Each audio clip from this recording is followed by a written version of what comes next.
الحمد للہ رب العالمین والصلاة والسلام علی سید المرسلین اما بعد فاعوذ باللہ من الشیطان الرجیم بسم اللہ الرحمن الرحیم الصلاة والسلام علیک یا رسول اللہ وعلی آلک واصحابک یا حبیب اللہ الصلاة والسلام علیک یا نبی اللہ وعلی آلک واصحابک یا نور اللہ۔ آج ایک بڑا ہی عجیب و غریب بھی اور دردناک واقعہ بھی ہے۔ نبی پاک علیہ الصلوۃ والسلام سے ہم سب کو بے انتہا محبت ہے اور یہ ایمان کی جان ہے۔ نبی پاک سے محبت نہیں تو ایمان بھی کمپلیٹ نہیں ہوتا، اور جب نبی پاک علیہ الصلوۃ والسلام کو تکلیف پہنچے یا نبی پاک علیہ الصلوۃ والسلام کو کسی طرح کی کوئی ایذا پہنچے تو یقیناً جب امتی اس کو پڑھتا ہے سنتا ہے تو دل پر بھی تکلیف ہوتی ہے۔ ایک ایسا ہی واقعہ جس میں ہمارے آقا علیہ الصلوۃ والسلام کو تکلیف پہنچائی گئی، نبی پاک علیہ الصلوۃ والسلام پر جادو کیا گیا۔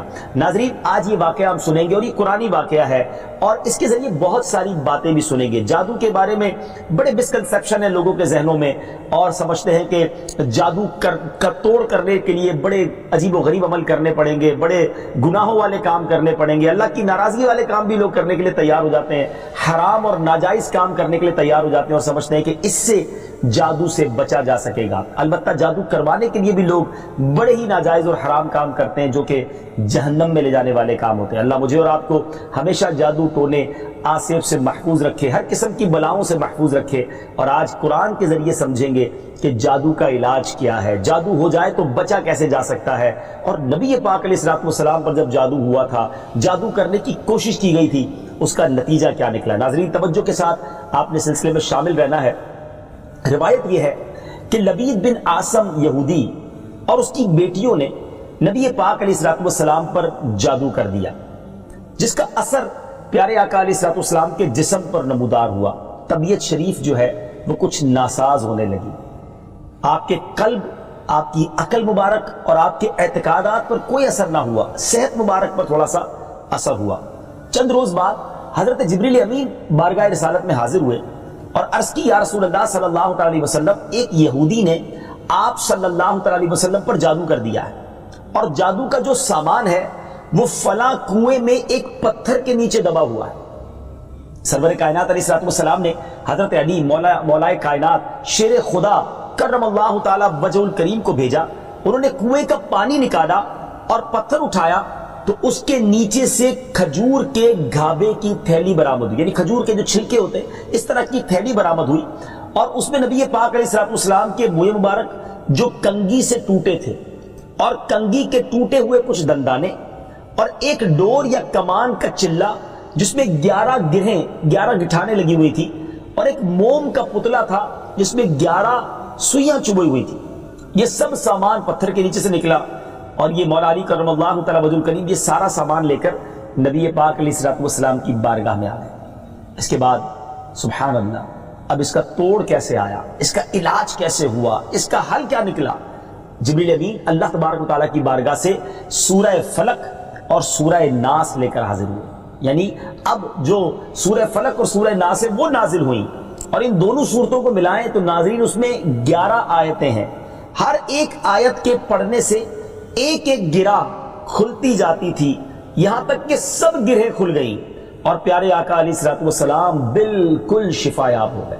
سبحان اللہ، سبحان اللہ۔ ناظرین، اب اس واقعے سے بہت ساری باتیں میں نے اور آپ نے سیکھنی ہیں۔ پہلی بات یہ ہے کہ یہ بخاری شریف میں ہے کہ پیارے آقا علیہ الصلوۃ والسلام جب بستر شریف پر تشریف لاتے تو اپنے دونوں ہاتھوں پر دم کرتے اور اپنے سر سے پاؤں تک پورے جسم پر اپنے ہاتھوں کو پھیرایا کرتے، جہاں تک دست مبارک پہنچ سکتے یہ عمل 3 مرتبہ فرماتے، یعنی نبی پاک علیہ الصلوۃ والسلام ان دونوں صورتوں کا اپنے اوپر بھی دم کیا کرتے۔ اور ایک اور جگہ پر بھی یہ ہے، حدیث عائشہ رضی اللہ تعالیٰ عنہ میں ہے کہ جب نبی پاک علیہ الصلوۃ والسلام کے گھر والوں میں سے کوئی بیمار ہوتا تو آپ علیہ الصلوۃ والسلام ان دونوں صورتوں کو پڑھ کر اس پر دم فرمایا کرتے تھے۔ تو یہ نبی پاک کے معمول میں تھا۔ تو آج اگر ہم میں بھی کوئی بیمار ہو جائے، فیملی میں کوئی بیمار ہو جائے، اپنے آپ کو من آفتوں سے بچانا چاہتے ہیں تو اول آخر 3 بار درود پاک پڑھیں، سورہ فلق اور سورہ ناس کی تلاوت کریں، اپنے ہاتھوں پر دم کر کے اپنے جسم پر پھیر لیں، کسی مریض پر دم کر دیں، انشاءاللہ اس کی برکت ملے گی۔ یہاں ایک اور مسئلہ بھی سیکھنے کو ملے گا کہ تعویذات اور عملیات میں جس میں کوئی لفظ کفر و شرک کا نہ ہو وہ جائز ہے۔ اسی طرح گنڈے بنانا اور ان پر گرہیں لگا کر آیات قرآن اور اسماء الہیہ پڑھ کر پھونک مارنا بھی جائز ہے، یعنی تعویذات اگر شرک سے پاک ہیں، اگر کفریہ کلمات سے پاک ہیں تو وہ کرنے میں کوئی حرج نہیں، وظائف کرنے میں کوئی حرج نہیں، یہ قرآن و حدیث سے ثابت ہے اور آپ نے یہ سنا۔ ناظرین سیکھنے کو کیا مل رہا ہے؟ خلاصہ یہ ہوا کہ سورہ فلق یعنی قل اعوذ برب الفلق اور قل اعوذ برب الناس، یہ دونوں صورتیں جن اور شیاطین، نظر بد اور آسیب اور تمام امراض خصوصاً جادو ٹونے کا مجرب علاج ہیں۔ ان کو لکھ کر تعویذ بنائیں، گلے میں پہنائیں اور ان کو بار بار پڑھ کر مریض پر دم کریں اور کھانے اور پانی اور دواؤں پر پڑھ کر پھونک دیں اور پھر مریض کو کھانا وغیرہ کھلائیں، انشاءاللہ عز و جل ہر مرض اور بالخصوص جادو ٹونا دفع ہو جائے گا، مریض شفا یاب ہو جائے گا۔ اسی طرح قرآن مجید کی دوسری تمام صورتوں کی خصوصی خواص ہیں جن کو بہت خوبصورت کتاب جنتی زیور ہے اس میں بھی آپ پڑھ سکتے ہیں ناظرین۔ اسی طرح ہمیں چاہیے کہ قرآن پاک کی تلاوت کرتے رہیں، قرآن پاک کی ہر حرف میں شفا ہے، برکتیں ہیں، اور آج خاص طور پہ ہمارے ناظرین کو گویا وظیفہ، قرآنی وظیفہ مل رہا ہے۔ بہت سارے ناظرین یہ گزارش کرتے ہیں کہ ہمیں کوئی وظیفہ بتایا جائے، تو دیکھیں آج تو قرآن کے ذریعے، اور وہ وظیفہ جو نبی پاک کو رب کی طرف سے عطا ہوا، پیارے آقا علیہ الصلوۃ والسلام کو بھی شفا نصیب ہوئی، تو ہمیں ضرور اس کو اپنانا چاہیے۔ ناظرین اس سے پہلے کہ میں مزید اس معاملے میں آگے بڑھوں، میں چاہتا ہوں کہ دونوں صورتوں کی تلاوت اور اس کا ترجمہ پہلے سن لیتے ہیں اور پھر مزید اس بارے میں بات کرتے ہیں کہ اس حیرت انگیز واقعے سے مجھے اور آپ کو مزید کیا سیکھنے کو ملتا ہے۔ پہلے سورہ فلق کی تلاوت ہوگی، سورہ ناس کی تلاوت ہوگی۔ میں یہاں ایک اور بات بھی کہنا چاہوں گا، کچھ لوگ یہ کہتے ہیں جناب ہم وظیفہ کرتے ہیں اثر نہیں ہوتا، برکت نہیں ملتی۔ پہلے یہ چیک کر لیں کہ آپ کے مخارج ٹھیک ہیں، آپ تلاوت صحیح مخارج کے ساتھ کرتے ہیں۔ تو اب جو تلاوت آپ سنیں گے نا تو اس میں یہ بھی چیک کر لیں کہ آپ کیا اسی طرح کے تلفظ کے ساتھ پڑھتے ہیں، اور اگر مسٹیک کر رہے ہیں تو قرآن پاک صحیح طریقے سے پڑھیے، پھر دیکھیے اس کی کیسی برکتیں ملتی ہیں۔ آئیے سورہ فلق اور سورہ ناس کی تلاوت اور اس کا ترجمہ۔ قل اعوذ برب الفلق من شر ما خلق ومن شر غاسق اذا وقب ومن شر النفاثات في العقد ومن شر حاسد اذا حسد۔ تم فرماؤ میں اس کی پناہ لیتا ہوں جو صبح کا پیدا کرنے والا ہے، اس کی سب مخلوق کے شر سے، اور اندھیری ڈالنے والے کے شر سے جب وہ ڈوبے، اور ان عورتوں کے شر سے جو گروہ میں پھونکتی ہیں، اور حسد والے کے شر سے جب وہ مجھ سے جلے۔ قل اعوذ برب الناس ملک الناس الہ الناس من شر الوسواس الخناس الذي يوسوس في صدور الناس من الجنة والناس۔ تم کہو میں اس کی پناہ میں آیا جو سب لوگوں کا رب، سب لوگوں کا بادشاہ، سب لوگوں کا خدا، اس کے شر سے جو دل میں برے خطرے ڈالے اور دبک رہے، وہ جو لوگوں کے دلوں میں وسوسے ڈالتے ہیں، جن اور آدمی۔ ناظرین سورہ فلق اور سورہ ناس کے بے شمار فضائل و برکات ہیں۔ ایک اور حدیث پاک سنیے، حضرت عبداللہ بن خبیب رضی اللہ تعالیٰ عنہ فرماتے ہیں کہ ہم پر ہلکی بارش ہوئی اور اس وقت اندھیرا چھایا ہوا تھا، اور ہم پیارے آقا علیہ الصلوۃ والسلام کا انتظار کر رہے تھے کہ وہ آ کر ہمیں نماز پڑھائیں۔ پھر نبی پاک علیہ الصلوۃ والسلام ہمیں نماز پڑھانے کے لیے تشریف لائے اور ارشاد فرمایا پڑھو۔ میں نے عرض کی کیا پڑھوں؟ ارشاد فرمایا صبح و شام 3 بار قل هو اللہ احد، قل اعوذ برب الفلق اور قل اعوذ برب الناس پڑھو، ان کی تلاوت کرنا تمہیں ہر بری چیز سے بچائے گا۔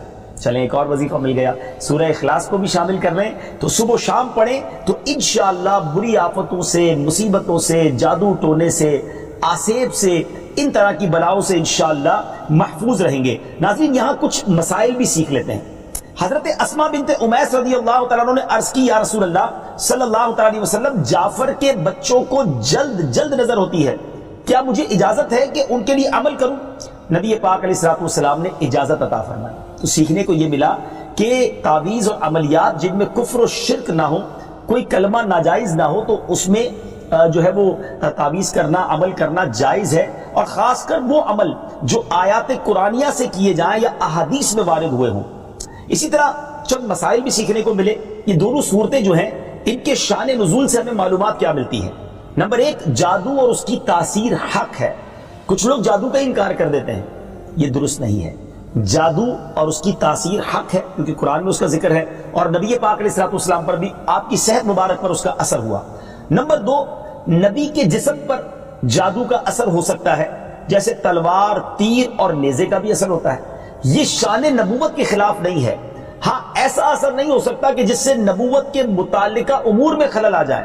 حضرت موسیٰ علیہ السلام کے مقابلے میں جادوگر بالآخر اس لیے فیل ہوئے کیونکہ وہاں جادو سے معجزے کا مقابلہ تھا، ورنہ حضرت موسیٰ علیہ السلام کے خیال پر بھی اس جادو نے اثر کیا کہ ان کو خیال ہوا کہ یہ لاٹھیاں رسیاں چل رہی ہیں۔ نبی کریم علیہ السلام کے خیال پر بھی اسی طرح یہی اثر ہوا تھا۔ نمبر تین، جادو کو دور کرنے میں سورہ فلق اور سورہ ناس کو خصوصی تاثیر حاصل ہے۔ نمبر چار، جادو، ٹونے اور عملیات اور اثرات اور بیماریوں کو ختم کرنے کے لیے قرآن پاک کی صورتوں اور آیتوں کو استعمال کیا جا سکتا ہے، اور بخاری شریف میں سورہ فاتحہ کو اس مقصد کے لیے استعمال کرنے کا بیان موجود ہے۔ تو سورہ فاتحہ کو سورہ شفا بھی کہا جاتا ہے، تو یہ بھی شفا کے لیے بڑا مجرب اور بڑا پیارا وظیفہ ہے۔ ناظرین، یہ چند باتیں تو ہم نے اس واقعے کے متعلق سیکھی، سورہ فلق اور سورہ ناس کے کچھ فضائل بھی سنے۔ میں یہاں ایک اور بات بھی کرنا چاہتا ہوں کہ آج کل پرابلم یہ ہو گیا ہے کہ اتنے عاملین آ گئے ہیں، اتنے عمل کرنے والے لوگ آ گئے ہیں، اتنے بورڈ ہمارے شہروں اور وطن میں لگ جاتے ہیں کہ ایسا لگتا ہے دوسرے آدمی پہ جن ہے یا اس پہ جادو ہو گیا ہے۔ خدا را جھوٹے عاملین سے اپنے آپ کو بچائیے۔ اگر جینے کی تمنا ہے تو کچھ پہچان پیدا کر۔ لوگوں کے گھر بک جاتے ہیں، لوگوں کی عزتیں پامال ہو جاتی ہیں، عجیب ماحول ہو گیا ہے۔ کچھ بد نصیب تو وہ ہیں جو کسی کو تباہ کرنے کے لیے جادو کروانے جاتے ہیں اور ہزاروں لاکھوں روپے خرچ کرتے ہیں، اور پھر بیچارے کچھ جب بیمار ہو جاتے ہیں تو اپنا بعض اوقات ڈاکٹری مسئلہ ہوتا ہے اور وہ بھی کسی عامل کے ہتھے چڑھ جاتے ہیں، اور وہ کہتا ہے جناب آپ کے گھر میں بہت برا عمل ہوا ہے، فلاں جگہ کوئی چیز دبی ہوئی ہے، اور اس کو اب سنبھالنے کے لیے، اس کو نکالنے کے لیے اتنے بکرے چاہیے، اتنے مرغے چاہیے، اتنے انڈے چاہیے، قبرستان میں یہ عمل کرنا ہوگا، اور پھر غریب آدمی اپنی چیزوں کو بیچ کر ہزاروں لاکھوں روپے دے دیتے ہیں اور خاندان کے خاندان ٹوٹ جاتے ہیں۔ ایسا نہ کریں، پلیز ایسا نہ کریں۔ بلکہ میں تو ان عاملین سے بھی گزارش کروں گا کہ حلال روزی کی طرف آئیں۔ دعوت اسلامی نے بڑا شاندار ایک انداز اختیار کیا، اللہ سلامت رکھے دعوت اسلامی کے مدنی ماحول کو۔ ناظرین، آپ سوچ رہے ہوں گے کہ پھر ہماری بیماریوں کے لیے ہم تعویذ کس سے لیں، ہم یہ وظائف کہاں سے لیں؟ آپ کی دعوت اسلامی ہے نا۔ الحمدللہ دعوت اسلامی کا ایک شعبہ ہے جس کا نام ہی مکتوبات و تعویذات عطاریہ ہے۔ اس میں آپ کو بغیر کسی فیس کے، جی ہاں بغیر کسی فیس کے، لاکھوں لاکھ تعویذ ہر مہینے ناظرین یہاں سے دیے جاتے ہیں، پوسٹ بھی کیے جاتے ہیں، کوریئر بھی کیے جاتے ہیں، اس کی بھی کوئی فیس نہیں لی جاتی۔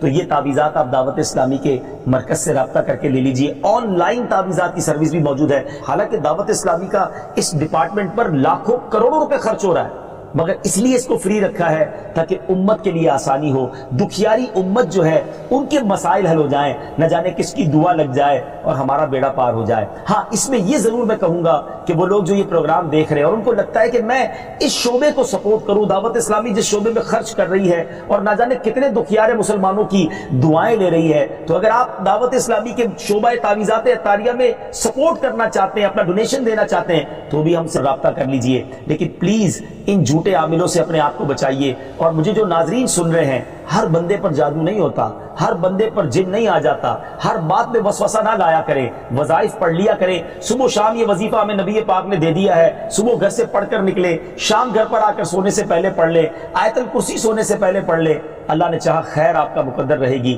اور مزید ضرورت ہو تو دعوت اسلامی کے اس شعبے سے رابطہ کر لیں۔ میں امید کرتا ہوں کہ آج کے اس واقعے سے ہمیں یہ سیکھنے کو ملا کہ قرآنی وظائف کی کیا اہمیت ہے، اور جائز وظائف کرنے میں، تعویذات کرنے میں کوئی حرج نہیں۔ آخری بات، نبی پاک علیہ السلام کو پتہ چل گیا، جبریل امین نے بتا دیا کہ جادو کس نے کیا ہے، مگر نبی پاک علیہ السلام نے بدلہ نہیں لیا، سزا نہیں دی۔